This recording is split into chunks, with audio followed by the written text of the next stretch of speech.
Good afternoon, sir. Here is a case presentation. Informant is Nahida Begum, mother, and is a reliable informant. Here is a 6-year-old female child by name Ume Kulsum, hailing from Hegde Nagar, Bengaluru, comes with the chief complaints of pain abdomens in 6 months and mass per abdomens in 6 months. Pain abdomens in 6 months, gradual in onset, used to occur once in a week or once in fortnight, not regularly. Pain abdomen is dull aching, confined to lower abdomen, and duration is varies from 5 minutes to 20 minutes. Spontaneously resolves or occasionally relieved on after analgesics. Aggravation is not related or onset is not related to food intake. And this pain got aggravated 1 week ago, for which the child was taken to a local hospital for evaluation. Till then, the child was not evaluated. And mother noticed mass per abdomen since 6 months, confined to lower abdomen. It's kind of a vague fullness that she's noticed, and she didn't notice any increase in size or decrease in size or any skin changes with the mass. There was no history of fever in the last 6 months. There's no history of trauma.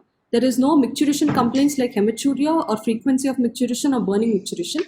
There is no bowel complaints in the form of either nausea, vomiting, constipation, or loose stools. And there is no history of loss of appetite or weight, no history of contact with tuberculosis, no history of bleeding per rectum or melena or bleeding PV.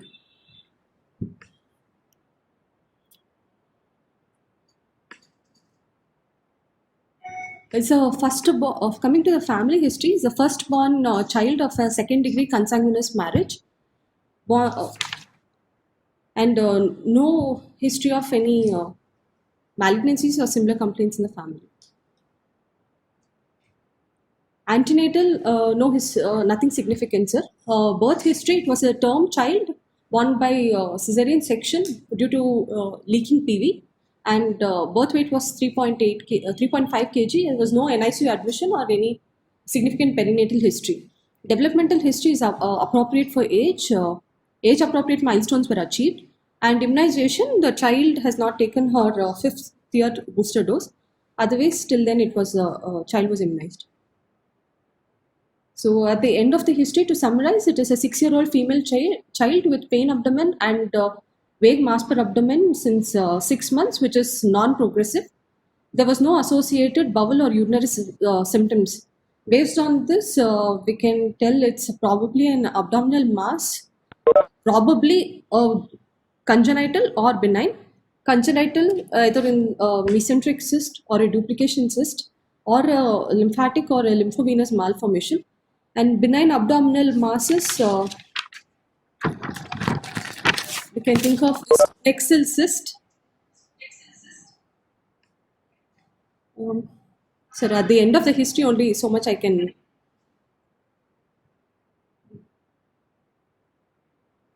Did you elaborate on that? There is increased pain for last 1 week, no? For which actually they came to hospital and got evaluated. Only for 1 day, the pain was increased in intensity, but by the time the child reached the hospital, it has subsided. Was taken to a hospital when the physician noticed a mass in the lower abdomen, for which ultrasound was done, and then referred to our institution. Okay, it's a mass in the lower abdomen. Lower abdomen. So the mother also knows that it's a lower abdomen. The history is forthcoming. Yes, sir. She told because it was only fullness, she didn't pay much attention. She used to notice only when child used to complain of pain, and she didn't notice any increase in size or anything. Okay, so something like a dull aching pain for last 6 months. Yes, sir. Mass for 6 months. So 1 week back, pain has become more, for which they consulted a doctor and evaluated further. Otherwise, there is no other positive history in the entire history, isn't it? Yes, sir. So no GET disturbances, no genitourinary disturbances, no. Then no other. So what is running through your mind in the DDs at this point of time? Sir, because since 6 months child is not having any other symptoms, I thought it's probably a congenital one, which is having because of increased pain or due to. Is there any weight gain, weight loss? No, sir. Like that? No history of loss of weight or no history of loss of appetite. Okay, no weight gain also. Is the tumor is increased over a period of 6 months No, in sir. size? No, sir. They have not noticed any increase Nothing. in size. Nothing. No, sir. Okay. So lower abdomen, nearly asymptomatic, gradually progressing, and then occasional symptoms. What are the causes? So, Can think of? mesenteric cyst or a duplication cyst. Yeah. Eccentric, duplication. Lymphatic Any? malformations. Yeah. Uh, Lymphatic cyst. Yeah. Cystic malformation. Lymphatic cystic malformations. yes, sir. Sir, I was not thinking of any imperforate hymen and hydrocolpos in this case because the age of presentation doesn't go in favor of Okay. sir, vaginal atresia or vaginal agencies presenting with hematocolpos. The age is not suitable, so I'm not thinking of that diagnosis. So other benign No, tumors. no. So just any ovarian cyst or anything like that. Yes, Any sir. ovarian Benign origin. tumors. I'm thinking of adnexal mass, adnexal cyst or mass, Yeah. Sure. Yeah. Adnexal. Exactly. or it's a low grade malignant tumors like a desmoid tumor. But does he have a fever? Baby has any fever? No, sir. So most of this desmoids and inflammatory sclerodermas, they may usually have some amount of inflammation, Yes, sir. like say fever, tiredness, weakness.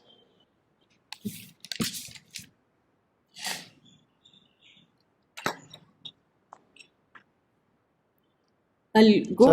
anything at this point of time, sir? Ramchandra sir, at the level of history, what else we can suspect, sir? No, Lower I think abdomen. she's on the right track. You have to think of benign versus malignant. If it is malignant, slow growing malignancy, most likely benign. If it is benign, whether it is cystic or solid, you have to think of bowel related, ovary related, or any other structure, retroperitoneal, lymphatic, or omental, or something like that. So bowel also you have to think of. Okay, sir. But bowel usually this size of a mass, there will be some bowel symptoms. Correct, But if sir. it is a duplication cyst of the bowel without causing any intrinsic compression of the bowel lumen, it can present without any symptoms other than a mass in the abdomen. Anywhere in the abdomen, it can present. Yes, sir. Urachal pathology also you have to think of. Okay. Urachal pathology. Okay. Lower abdomen, bladder, urachus, ovary, then mesenteric, then very low will be bowel, benign bowel, then slow growing malignancy, and of course, ovary and adnexa. These you have to think of. Yes. Tuberculosis also should be thought of in our country. Yes, sir. And also the socioeconomic condition or the ethnic origin of the patient. If it indicates tuberculosis as a possibility, during our times in general surgery and in pediatric surgery, encysted, what used to be called as encysted ascites, tuberculosis ascites was a fairly common pathology. We used to think of that, but usually they will have other symptoms like fever, loss of weight, and some bowel related symptoms will be there. And many times in children, tuberculosis involving the peritoneum will usually present with some hernia or something like that. So these are things you have to think of. Oh, okay, sir. Okay, sir. We'll go at the examination. This child is conscious and active. Vitals, heart rate is 78 beats per minute with blood pressure of 90 by 62 millimeters of mercury. Respiratory rate of 28. Height is 112 centimeters and weight is 18 kg. Both of it fall into the normal range for the age. No pallor, icterus, cyanosis, clubbing, lymphadenopathy, or pedal edema noted. And head to toe examination was nothing abnormal seen. Coming to parabdominal examination on inspection, fullness noted in the pelvic region extending up to the umbilicus. Lateral and inferior borders are ill defined. Umbilicus is central and normal. Skin over the fullness appears normal. Flanks are free, and no dilated veins noted over the abdomen. Coming to palpations, no local raise of temperature and non-tender.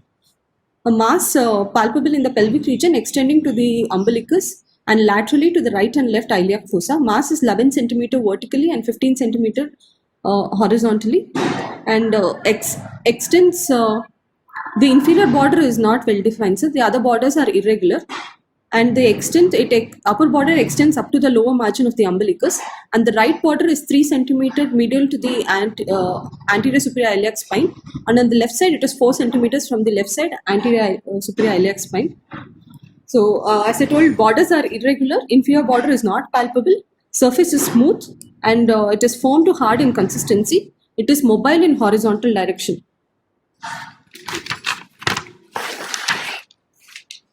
Rest of the abdomen is soft, no other mass is palpable, and no organomegaly.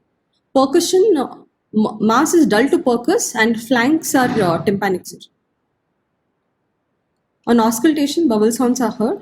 External genitalia appears normal. Perineum shows the normal vaginal and urethral opening. Spine is normal, and bilateral renal fossa are normal. On parectal examination, anus is normal in location and tone. Mass is palpable anteriorly. Inferior border is around 2 centimeter from the anal verge, and it is a smooth surface. It's firm and non-tender, and mucosa is mobile over the mass. Other systemic examinations are normal, sir.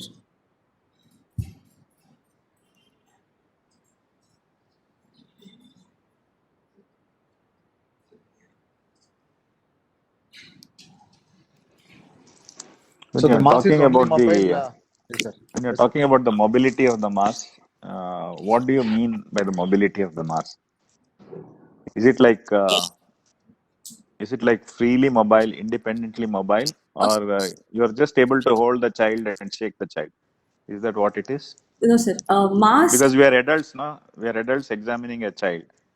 So what is happening when you are examining the child? You are able to hold the mass, and when you are shaking, the mass shakes with the child, or it shakes independently. Independently, sir. Independently, only Like one. when you press on the right border of the mass, you are able to displace it all the way to the left flank. No, And the same thing happens when you press on the left border of the mass. It's not that freely mobile, sir. Only for around 1 centimeter I can move it, not more than that. It's restricted. Okay. Have you checked mobility by making the child lie on both the sides, on right side and left side? No, sir. Like when you make the child sleep on the right side, when you make the child sleep on the left side, on either side, does the mass plop out of the pelvis, or does the mass move on to either of those flanks? Does that happen? No, sir. I haven't checked by putting the patient, changing the position. And when you do a rectal examination, are you able to push the inferior border of the mass out of the pelvis? Is that possible? No, sir. I was not able to do that, sir. You're not able to do it. No, it's mobile, but it's not completely displacing it from the pelvis.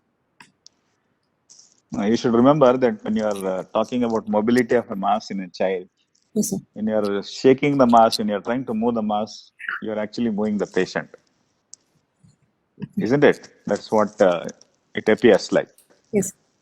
Like, it's a different connotation you get when you are doing it in an adult.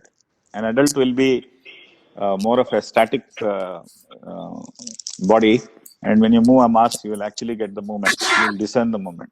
In a child, I don't know how much you can make out unless it is freely mobile and you are able to push it from the rectum up into the abdominal cavity, or when you make the child lie down on both the sides, if the mass moves on either side. I don't know what Babu has to say, but this is what I feel. I feel mobility, you have to have certain uh, qualifying statements when you talk about mobility of a mass. I agree with you, sir. So basically, like, if you are especially looking for freely having a pedicled mass, you should be able to move freely, definitely horizontally, and some amount of vertical mobility must be there. So many times you'll be able to push the mass partially out of the pelvis. And even during rectal examination also, you can actually feel that, okay, we're able to push the mass. It easily goes up and you can appreciate that. So that's one thing. Yes. Second, as sir told, if it is like say small babies, infants and all those things, many a times we'll be able to move the baby along with the mass itself. So I think we should be very clear about when you're making a comment about independent mobility. So that should be freely. So in this case, as per your description, mass has some mobility horizontally, but has no mobility vertically. And horizontally also, it's around 1 centimeter, not much. Not much, sir. So, okay. So it is mass is firm, irregular, firm to hard, no tenderness, no local sense of inflammation, but has limited mobility. And what happened? The rectal examination also, the mucosa is free. The mass is. Are you able to push the mass up a little bit from Yes, rectal examination I'll be able vertically? to push, sir. Yes, sir. Around Okay. Easy. 5 millimeters or something, it moves, sir. Okay. Just movement. There is no pulsatility, no, of the mass. No, You're sir. not feeling any pulsatility. No, sir. No, no, no. Okay. Okay. So basically, mass is coming from the Pelvis. the pelvis and extending into the abdomen. Yes. That's what looking like. Yes, sir. Now, what are the DDs at this point of time? Sir, Completely asymptomatic mass, occasional pain, no bladder and bowel disturbances, no weight loss, no other constitutional symptoms, nothing, no other positive history. no other positive. Yeah. Sir, adnexal mass, either cystic or solid or complex mass. Adnexal mass is the first differential, followed by congenital ones like pelvic lymphatic malformations or a lymphovenous malformations, and lower in the order would be mesenteric cyst from the pelvic mesentery. Because it's not the freely mobile, would be lower in the order.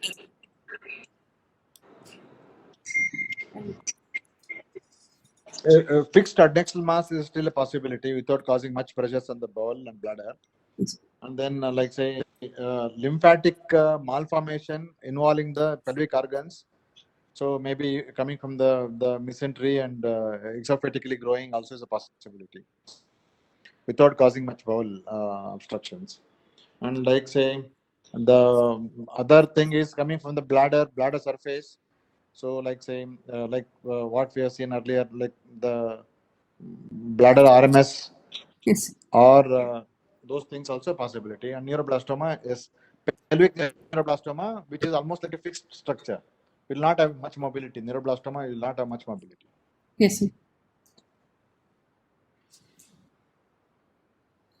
So all, yes, neuroblastoma, RMS, lymphatic cysts, and then yes, adnexal mass. Most of them are not a truly ovarian mass, but it's more of adnexal mass. So yes, is a possibility. So what is your thoughts, sir? Sir? No, what I'm Point of telling, time. what I'm trying to tell is that you have to make up your mind about whether you are going to call this mass as cystic or whether this mass is solid, or you are not going to commit. Yeah, I'm not going So to. what is your, you're not going to commit. No, sir. Okay. Why you are not going to commit? Sir, clinically, it is a firm mass. So this firm mass is when it is tense cystic also will give us a feeling of firmness. Or solid masses also will give this firm consistency. So we will not know mere examination whether it's cystic or solid. Okay. So you are justifying your findings by saying that a very tense cyst can be firm in consistency. Yes, sir. Okay. Agreed. I have no quarrels with that. So what is your most likely diagnosis according to you? Adnexal mass, sir. Adnexal mass. Yes. Okay.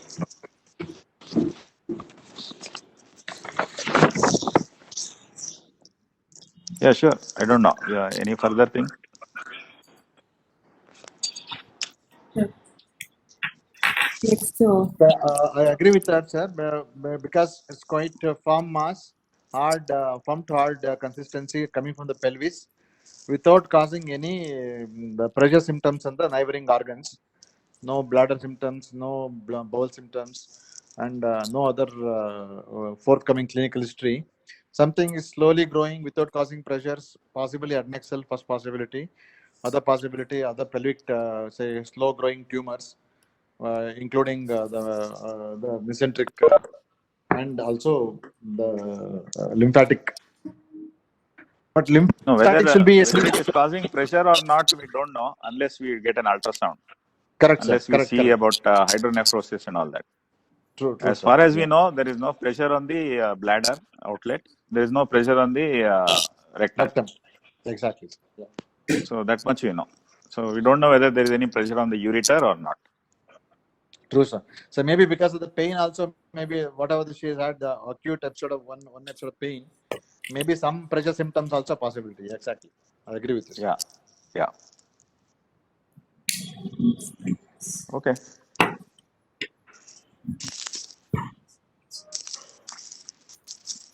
Sir, next investigation, sir.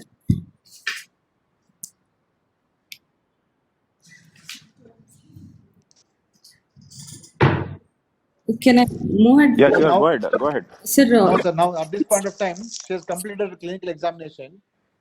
Yeah. Now this is all the DD. The first DD you're going to give is you are still committed for both benign and a slow growing malignancy, both cystic and solid possibility. You kept it, yes, sir. and you are giving as the first is a adnexal mass. Yes, sir. Okay. Sir, investigations, I would like to divide it as routine and specific. I would like to get specific investigations first. So, first would be ultrasonography of the abdomen and pelvis. In ultrasonography of the abdomen and pelvis, I would like to know the nature of the mass lesion, whether it's solid or cystic or mixed, and if possible, the organ of origin, its vascularity, any calcifications, and to look for any pressure effects on the ureters and the pelvic calyceal system and bowel, and also to know if there are any other masses like lymph nodes. Yeah. So ultrasound mainly for exactly getting more information about the tumor origin and consistency and things, plus any other like screening ultrasound abdomen to look for say any other associations or the mass effects other part of the abdomen. Yeah.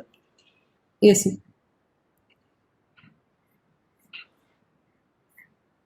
So what's the ultrasound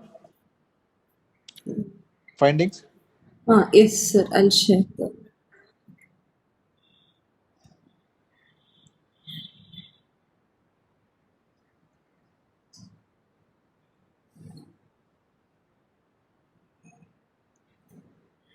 So, the ultrasonography, it's reported as the abdominal organs are normal, sir. Liver, gallbladder, pancreas, spleen, right and left kidney are normal. Uterus is normal for age. There is a large, well-defined mass lesion noted in the left side of pelvis, extending up to supraumbilical region, measuring approximately 9.7 into 9.4 into 6.6 centimeters.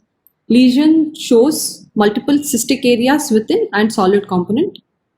No significant internal vascularity, no calcification. Adjacent bowel loops are seen displaced. Ovaries are not seen separately.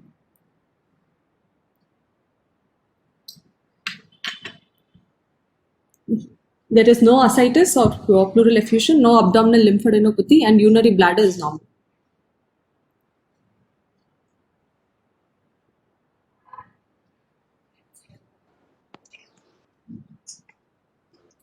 So what do you think is now?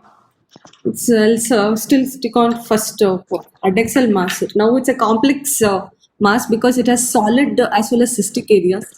So it's a complex complex mass adnexal mass. Complex adnexal mass. Yeah. Solid component, cystic component, no ascites, no lymphadenopathy, and then there is no pressure on the urinary organs. So yeah, more likely to be coming from adnexa with the both solid and cystic components. What will be the one question you'll be asking the sonologist when you are asking about this mass, especially if it is from the adnexa? keeping in mind the recent history of acute pain. So referring torsion now. Yeah, that's the most important question you have to ask and get it answered. Yes. Whether there is a problem with vascularity of the mass or whether there is an actual torsion in the form of an acute torsion or a chronic torsion in this patient or an intermittent torsion which has happened. So has that question been answered? We only asked about torsions and asked about vascularity. No, partially you have answered it in your clinical exam by saying that it is not a acutely tender mass. Yes, sir. That is one. And second, her symptoms also did not show features of acute torsion, isn't it? Yes, sir. So anyway, in this vascularity is normal according to you, according to the ultrasound. Yes, sir. No, there is no comment on the vascularity. They say Internal no. there's no significant internal vascularity. Increased That is what, vascularity is not there. Yes, sir. that means not there. There is no internal vascularity. Yeah. For a 6 months, with the duration is long, sir. So 6 months duration correct, of mass also is there. Yeah. So yeah. So possibly the acute torsion is unlikely. Maybe occasional the pain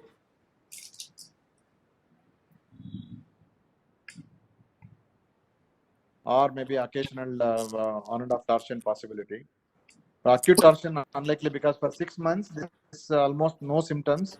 Mass is present, and it is if it is an acute torsion, probably some of them get resolved also over a period of time. But yes, definitely, yeah, it is coming. Looks like coming from Adnexa. Yes, sir.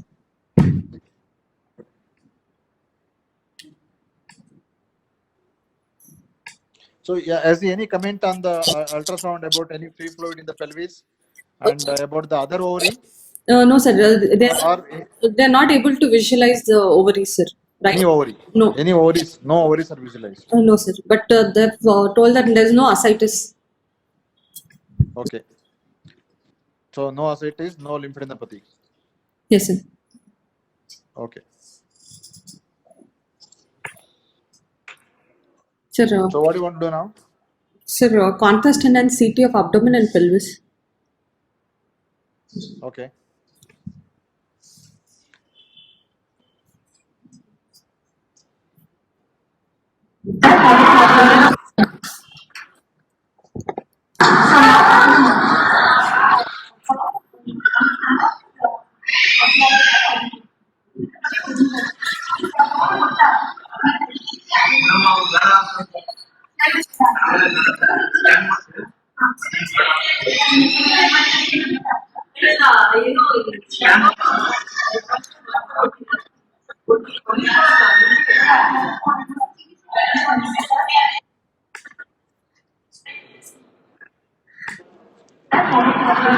Vinupriya, what is the background noise?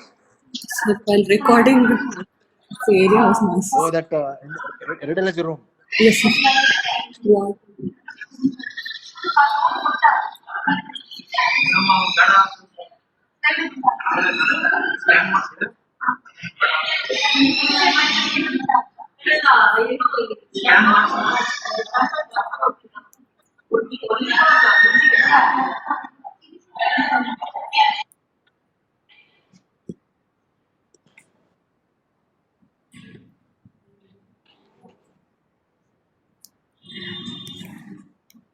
So can you, yeah, go ahead.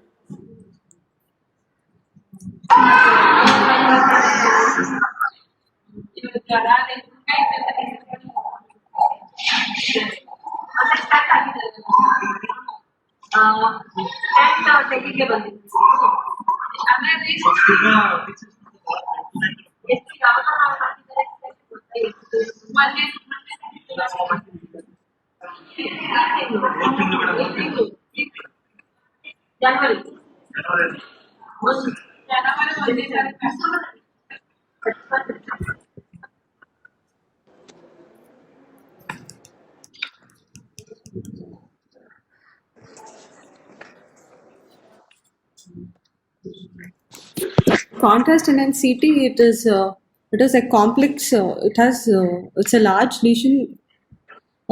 It has both solid and cystic elements, cystic areas with multiple septations are seen,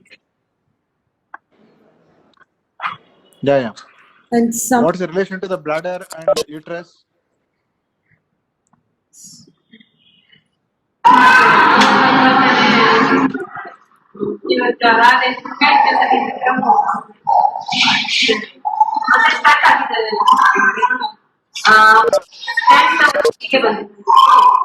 This has been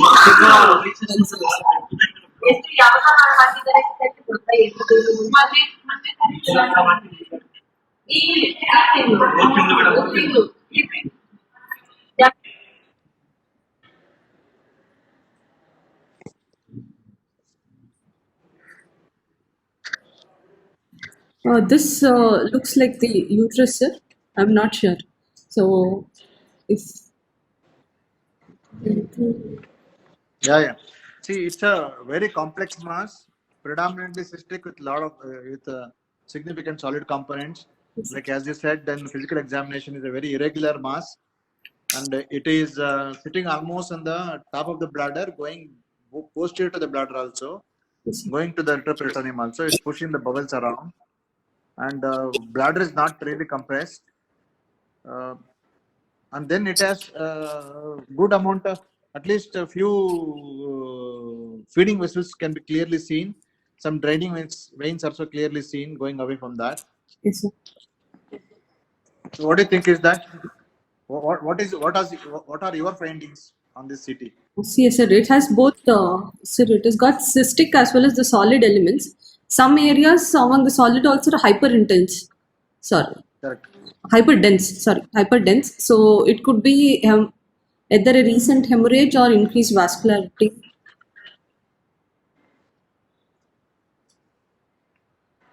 And there are a lot of septa within the cystic areas also, sir. Yeah.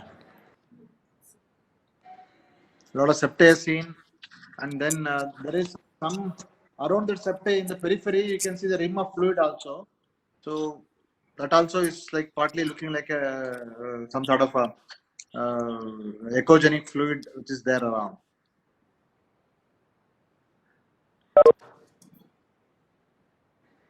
Yeah. Go to the next cut.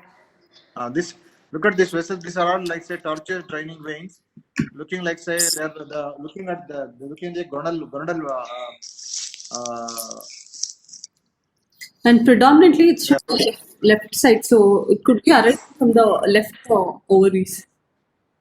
yeah.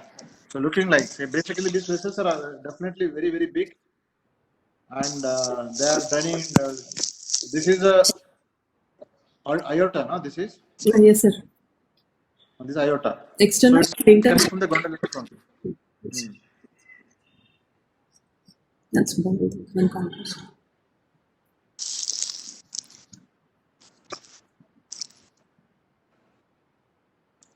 So what is their report on this CT scan? The cellular diagnostics. I've not collected the reports. Okay. So now you think there is both solid components are there, cystic components are there. There are like say the main feeding vessels coming from the looks like ovarian the gonadal artery, Yes. and these are the draining veins back into the retroperitoneum and pelvis, Yes, sir. and both solid and cystic components looking that they're coming from the left adnexa, left ovary, Yes, sir. which is fixed. So the mass is fixed. By and large, unlike ovarian mass should be freely mobile. Yes, sir. So here, it sort of you are not able to get that mobility. Yes, sir. Not that free mobile, sir. Yeah. So what is the diagnosis now? It's a complex mass from the probably left ovary. So the possibility would be again. Would like to get the tumor. Now you want to consider benign or malignant pathology at this point of time, So which is now Now, can you just summarize that entire the salient history and physical examination and investigation findings till now? Yes, sir. 6-year-old female child with vague pain abdomen since 6 months with non-progressive mass per abdomen since 6 months. On examination, it was an irregular pelvic mass extending onto abdomen with limited mobility and firm to hard in consistency, non-tender. On imaging, it shows like a complex mass from the adnex, from the ovary. So we are not able to still see the properly the uterus and other ovary is not clearly appreciated. We are not able to see it. Yes, sir. Okay. So now, what? How do you go about it? What are the differential diagnosis you keep it now? Sir, still ovarian complex lesions. First thing I would think of is germ cell tumors only, sir. Okay.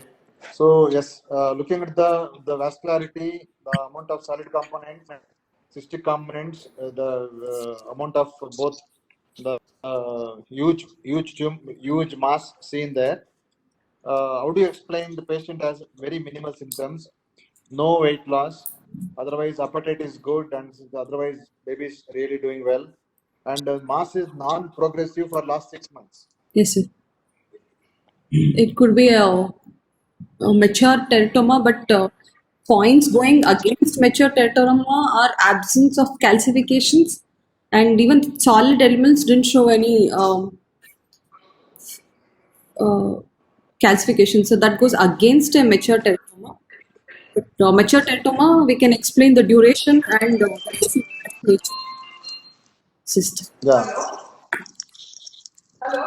Can it be a mesenteric cyst?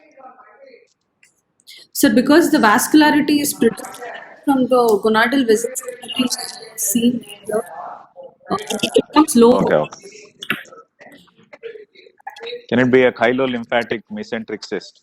Yeah, yes, a possibility. The only thing we are looking at that clearly coming from that the gonadal artery, which is quite enlarged feeding vessel. That's the only point. Otherwise, yes, we can explain most of these findings looking at the chylolymphatic cyst. But how do we explain this solid components within that? Maybe microcystic or maybe solid elements in the lymphatic malformation also can be there. If we have Yeah, it could be bleeding also. Yeah, Bleeding in they are the bleeding also. but mobility, so how Kylo?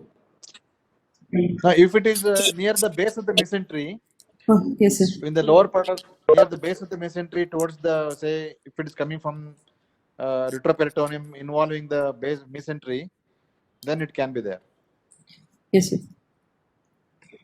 It's a mesenteric, if the lymphatic cyst, if it is a purely chylolymphatic cyst coming from the mesentery, then it's difficult to explain.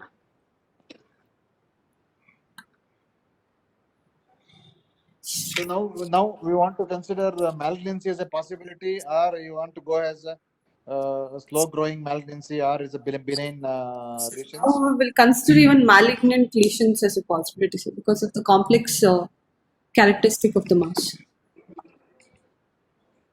Okay, so the baby has no physical symptoms except for occasional pain, no fever, nothing. Yes, sir. So what are the points in favor of malignancy? What are the points in favor of points in favor of benign conditions?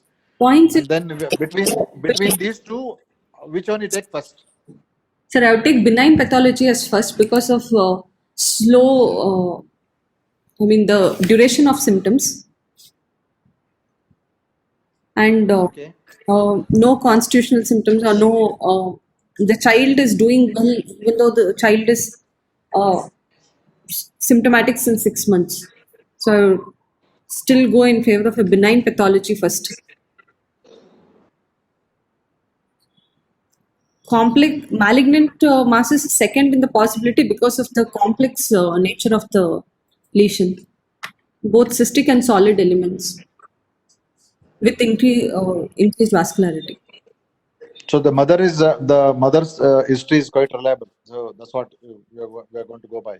Yes, Because for 6 months, the mass is not really growing, growing. no major symptoms, and she is able to feel the mass for last 6 months around the umbilicus, and she has not taken consultation for that for last 6 months, knowing that there is a mass. Yes, sir.